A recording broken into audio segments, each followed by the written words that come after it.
Hi everyone, and thank you for watching this week's Way Wednesday. My name is Val McIntyre and I'm from the Quality Assurance and Compliance team. And I wanted to talk to you all today about using unspecified codes as a medical diagnosis. First off, knowing what unspecified means is really important.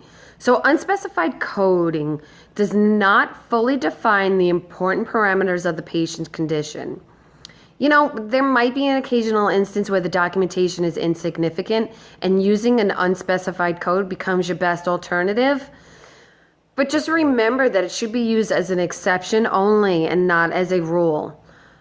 For an example of using an unspecified code will be when a physician diagnosed a patient with typhoid fever and he or she cannot comment on the specific type at that point. So in that case, using unspecified might make the best sense. Also, we often see codes about CVA that include the term unspecified, but often in the medical history, it is clear as to where the stroke came from. So in this case, a more specific ICD-10 code is appropriate. So be sure that you're using your tabular list and working with your team to find the most specific code as possible. A few examples that we see from a treatment standpoint are contractures in unspecified joints or muscle wasting in unspecified site. These are examples that are listed in the tabular that tell us the exact site of the muscle weakness or where the contractor is. I'd like to point out that we also see pain and limp unspecified, when we can be more specific according to the laterality, either the right side or the left side. So what do we do in this instance? One option is to use other codes.